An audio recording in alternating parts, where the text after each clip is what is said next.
Добрый день, друзья! Сегодня готовим тарталетки розан с черной смородиной. Начнем приготовление с песочного теста. В просеянную муку натираем холодное сливочное масло. Чтобы масло легче было натирать и оно не таяло в руках, постоянно обсыпаем его мукой. Далее муку и масло перетираем в мелкую крошку. Делаем в муке небольшое углубление. В стакан наливаем 100 мл холодной воды, всыпаем пол чайной ложки соли, вливаем пол столовой ложки уксуса, у меня 9%, и вбиваем одно яйцо. Вилкой взбалтываем все до однородного состояния. И теперь полученную смесь вливаем в муку с маслом. Замешиваем тесто руками. Оно довольно быстро собирается в единый комок. Песочное тесто долго не вымешиваем, чтобы после выпечки наши тарталетки были не твердыми. В итоге получается вот такое нежное, мягкое тесто, которое не прилипает к рукам. Кладем его в пакет и убираем в холодильник на 20-30 минут. Пока займемся начинкой, она у нас будет творожная. Творог у меня жирностью 9%, здесь 400 грамм.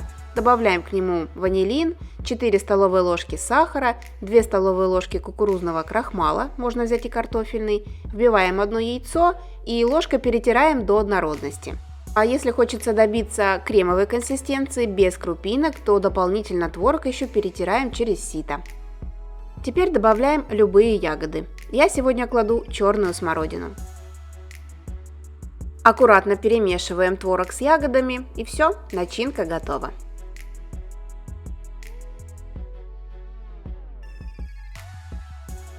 Тем временем хорошо охладилось тесто, оно стало не такое мягкое, и с ним теперь легче будет работать.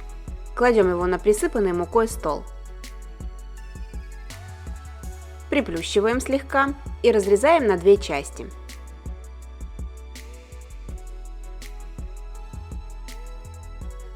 Затем каждую половину делим еще на 4 кусочка. В итоге у нас получится 8 тарталеток.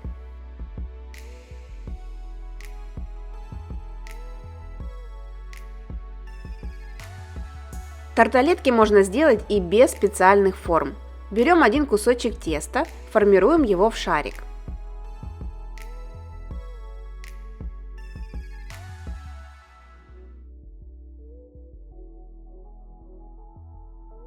Приплющиваем и раскатываем в круг.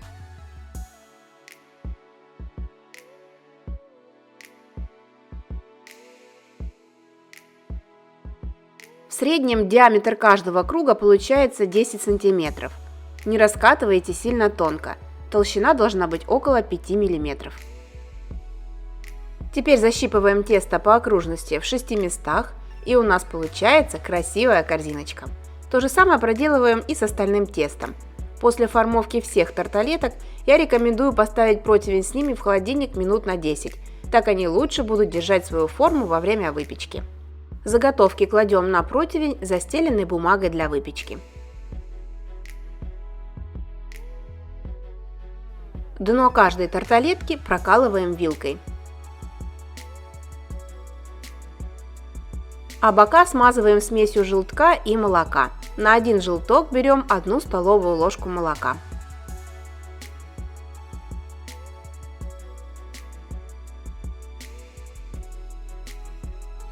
Ну и теперь заполняем тарталетки начинкой. В творожную начинку можно добавлять любые ягоды и фрукты, как замороженные, так и свежие. Помимо этого можно класть цукаты, сухофрукты или шоколадные капельки. А еще мне нравится такой вариант. Выпекаем тарталетки с творогом, а после выпечки на центр начинки кладем чайную ложку густого джема.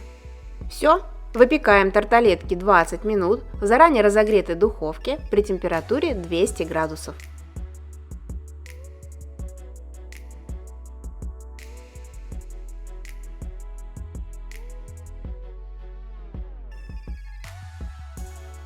Достаем их из духовки и даем полностью остыть.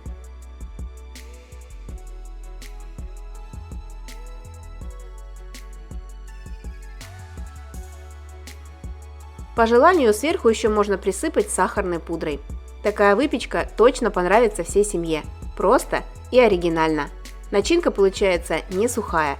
Сочетание нежного творога с черной смородиной и свойственной смородине кислинкой дает хороший баланс вкуса.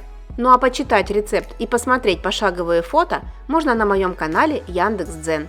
А еще там можно поделиться со мной своими фотографиями приготовленных блюд. Ссылку на канал оставлю в описании к видео. А теперь давайте посмотрим тарталетку в разрезе.